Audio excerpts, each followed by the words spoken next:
नमस्ते दोस्तों, अपनों के साथ चैनल पे आप सभी का स्वागत है। यहाँ हम कर रहे हैं जेटेट की तैयारी, जिसमें हम लोगों ने शुरू किया है इतिहास के अंतर्गत हम लोगों ने इतिहास लेखन की शुरुआत पढ़ लिया है। आज हम लोग पढ़ेंगे आरंभिक समाज। तो आइए देखते हैं आरंभिक समाज किसे कहते हैं। समाज उसे कहते हैं जहाँ विभिन्न धर्मों के लोग एक जगह आपस में मिलजुल कर रहते हैं, उसे समाज कहते हैं। तो आइए चलते हैं और देखते हैं कि आरंभिक समाज किसे कहते हैं। प्राचीन काल में जब मनुष्य इस पृथ्वी पर आया होगा तो उस समय उसका अपना कोई समाज नहीं था। ये हम जानते हैं कि जब लोग पृथ्वी पर आए तो उसका कोई समाज नहीं था। समाज किसे कहते हैं इसे हम सटीक अर्थों में जान गए हैं। वे अपने भोजन की खोज में इधर उधर भटकते रहते थे। लोग खाने के लिए जंगली जानवरों का शिकार करते थे। क्या करते थे लोग तो खाने के लिए जंगली जानवरों का शिकार करते थे। आज हम क्या खाते हैं? आज हम खाते हैं चावल, दाल, रोटी, चिकन, मोमो, चाउमीन आदि। क्या उस समय ये चीज़ मिलती थी? नहीं मिलती थी। वे क्या खाते थे? जंगली जानवरों का शिकार करते थे। मछलियाँ और चिड़िया पकड़ते थे। क्या पकड़ते थे? मछलियाँ पकड़ते थे और चिड़िया पकड़ते थे। फल, कंद मूल, दाने, पौधे, पत्तियाँ, अंडे इकट्ठा किया करते थे और वे खाद्य में इस्तेमाल करते थे। हमारे उपमहाद्वीप जैसे गर्म देशों में पेड़ पौधों की अनगिनत प्रजातियाँ मिलती है, इसलिए हर मौसम में पेड़ पौधे से मिलने वाली खाद्य पदार्थ भोजन के महत्वपूर्ण स्रोत थे। पेड़ पौधों से मिलने वाले खाद्य पदार्थ क्या थे? महत्वपूर्ण स्रोत थे। लेकिन यह सब कर पाना आसान नहीं था। कैसे नहीं था? क्योंकि पेड़ पौधों से खाना जुटाने के लिए यह जानना जरूरी है कि कौन से फल खाने योग्य है और कौन से फल खाने योग्य नहीं है या नहीं है। क्योंकि कुछ फल विषैले होते हैं, कुछ खट्टे होते हैं, कुछ मीठे होते हैं। खट्टे मीठे को तो हम खाते हैं, विषैले को नहीं खा सकते, इसलिए यह आसान नहीं था। ऐसे कई जानवर हैं जो हमसे ज़्यादा तेज भागते हैं। ये सही है कि जानवर हमसे तेजी भागते हैं तथा हमसे ज़्यादा ताकतवर भी होते हैं। जानवर तो हमसे ज़्यादा ताकतवर ही हैं। जानवरों के शिकार और चिड़िया या मछलियाँ पकड़ने के लिए उन्हें बड़ा सतर्क, जागरूक और तेज होना पड़ता था। बिना जागरूक के, बिना सतर्कता से, बिना तेज से हम किसी चीज़ को पकड़ सकते हैं? नहीं पकड़ सकते हैं। आज हम उन्हें इकट्ठा किया खाद्य संग्रह के नाम से जानते हैं। उन्हें क्या कहा जाता है? इकट्ठा किया खाद्य संग्रह के नाम से जानते हैं। इकट्ठा किया खाद्य संग्रह के नाम से किसे जानते हैं?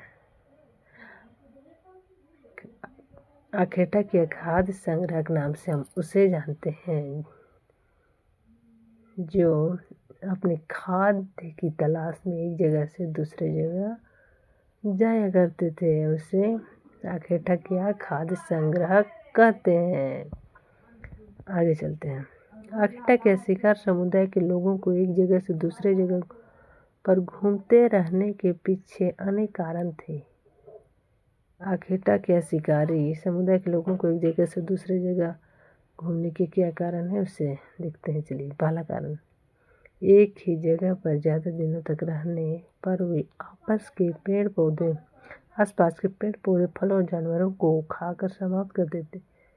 यदि वे एक जगह पर रहते हैं तो वे आसपास के पेड़ पौधे से मिलने वाली फलें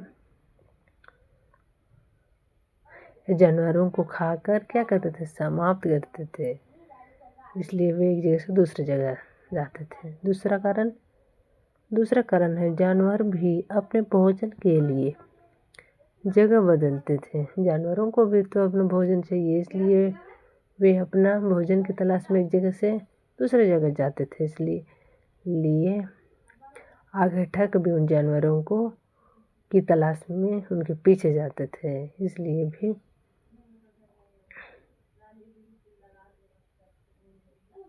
यह भी एक कारण है इस जगह से दूसरे जगह जाने का। तीसरा कारण है अलग अलग स्थानों पर अलग अलग मौसम में पेड़ों और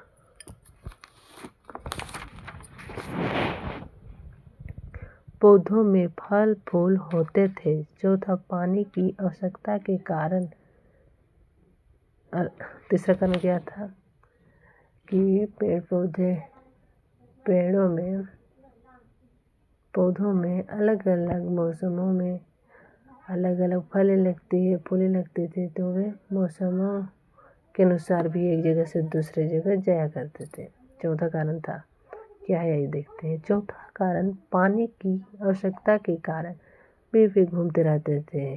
जल तो जीवन है, इसलिए भी वे एक जगह से दूसरी जगह जाया करते थे, क्योंकि जल स्रोतों में हमेशा पानी नहीं रहते थे, क्योंकि जल स्रोत जैसे तालाब, कुआं हुआ गर्मियों के मौसम में सूख जाते थे, इसलिए भी वे एक जगह से दूसरी जगह पानी की तलाश में जाया करते थे।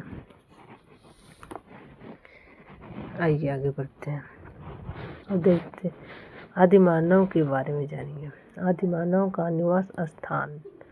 आदिमानव के रहने का स्थान क्या था? गुफाओं, कंदराओं तथा नदियों और झीलों के किनारे मिलते हैं। आदिमानव के रहने का स्थान कहाँ कहाँ मिलता है? गुफाओं एवं कंदराओं तथा नदियों और झीलों के किनारे मिलते हैं। मानव धूप, वर्षा, ठंड तथा जंगली जानवरों से बचने के लिए गुफाओं तथा कंदराओं में रहते थे। नदियों और झीलों से उन्हें पीने का पानी मिल जाता था।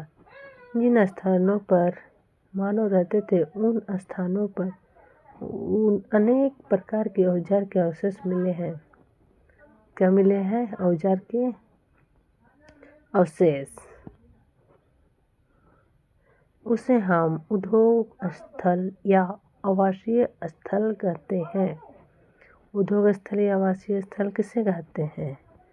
जहाँ लोग रहते थे और उस जगह पर औजारों के अवशेष मिले हैं, उसे उद्योग स्थल या आवासीय स्थल कहते हैं। कोई भी चीज़ बनता है उसे क्या कहते हैं? उद्योग कहते हैं। जहाँ किसी भी चीज़ का निर्माण होता है वहाँ उसे उद्योग ही कहा जाता है ना, इसलिए औजारों के अवशेष मिले हैं, इसे उद्योग स्थल या आवासीय स्थल कहते हैं। ऐसा इसलिए कि लोग अपने आवास के पीछे ही औजारों को बनाने का काम करते थे। ऐसा इसलिए कहा गया है क्योंकि वे जहाँ रहते थे वहाँ ही वे औजार बनाने का कार्य करते थे। आइए जानते हैं पाषाणकालीन औजारों के निर्माण।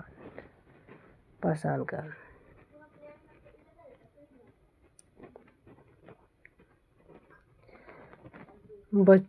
पाषाणकाल किसे कहते हैं, आगे हम देखेंगे और जानेंगे कि पाषाणकाल होता क्या है। पढ़ने से पता हमें चल जाएगा। बच्चों, क्या आप बता सकते हैं कि औजार कैसे बनते हैं? आज के औजार कौन बनाता है? आओ हम पता करते हैं कि पाषाणकालीन औजार कैसे जाते थे। उस काल में औजार दो तरीके से बनाए जाते थे। पहली विधि, पत्थरों के पत्थरों से टकरा कर। औजार कैसे बनते थे? पत्थरों को पत्थरों से टकरा कर, यानी जिस पत्थर से कोई औजार बनाना होता था उस पत्थर को एक हाथ लेकर किसी दूसरे पत्थर से हाथ के हथौड़े जैसा वार किया जाता था, जिससे धीरे धीरे पहला पत्थर एक निश्चित औजार का रूप लेता था। दूसरा विधि कैसे बनता था देखेंगे। दूसरी विधि को दबाव विधि का वलय विधि कहते हैं। इसमें पत्थर को एक निश्चित जगह पर रखकर पत्थरों के औजारों या हड्डियों के निश्चित आकार को रखकर बड़े पत्थरों से दबाव देकर तोड़ दिया जाता था, जिससे दूसरा पत्थर भी औजार का रूप ले लेता था। कैसे बनता था? दूसरे विधि का अनुभव में एक निश्चित जगह पर रख लिया जाता था पत्थर या हड्डी को, और पत्थरों से दूसरे पत्थर से दबाव देकर तोड़ दिया जाता था, जिससे दूसरा पत्थर भी औजार का रूप ले लेता था। आइए देखते हैं वस्त्रों का निर्माण। पाषाण कालीन मानव जानवरों के मांस का उपयोग अपनी भूख मिटाने के लिए करते थे। जब ठंड के मौसम में उन्हें ठंड का अनुभव होता होगा तो जानवरों के खाल या पेड़ के पत्तियों को वह ठंड से बचने के लिए उपयोग करते थे। वस्त्र के रूप में इस्तेमाल वे किसे करते थे?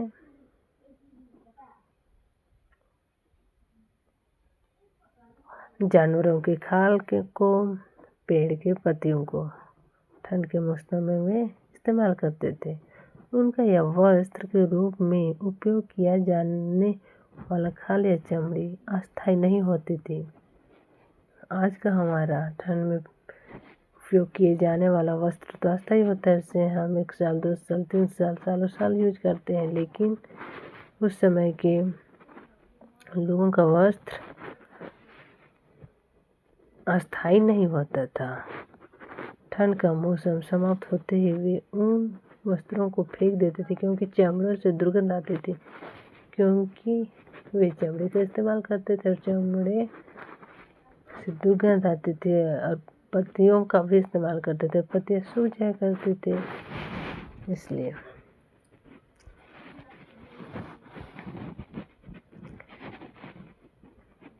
आइए देखते हैं पुरास्थल। पुरास्थल किसे कहते हैं? पुरास्थल उस स्थान को कहते हैं जहाँ औजार, बर्तन और इमारतों जैसे वस्तुओं के अवशेष मिले हैं।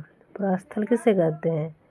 पुरास्थल उस स्थान को कहते हैं जहाँ औजार, बर्तन और इमारतों जैसे वस्तुओं के अवशेष मिलते हैं। ये वस्तुएं जमीन के ऊपर, अंदर, कभी कभी समुद्र या नदी के तल भी पाया जाता है। पुरास्थल को हम जान गए किससे कहते हैं? पुरास्थल उस स्थान को कहते हैं जहाँ औजार, बर्तन, इमारतों जैसे औजार, बर्तन और इमारतों जैसे वस्तुओं के अवशेष मिले हैं, उसे क्या कहते हैं? पुरास्थल। ये देखते हैं आदि मानव के बारे में जानकारी के स्रोत। आदि मानव के बारे में जानकारी के स्रोत हम लोगों ने पढ़ लिया है।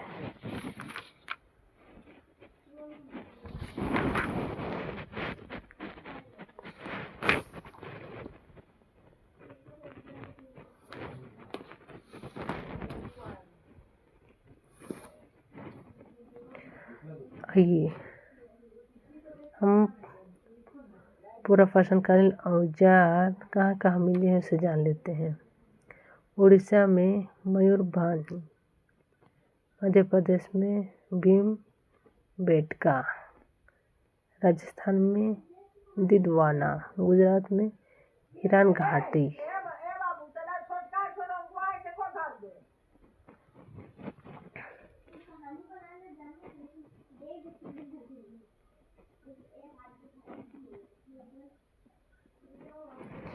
छोटा नागपुर के विभिन्न स्थानों में प्राप्त प्रागैतिहासिक उपकरण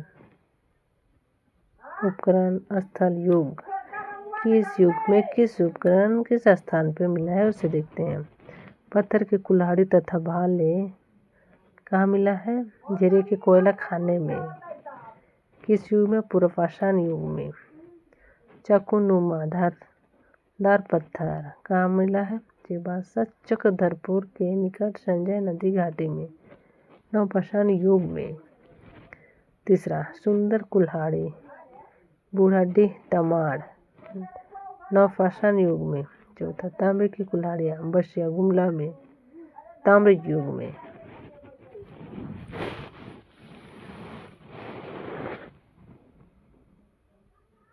कल हम देखेंगे आग की खोज किसे ने और कब की है।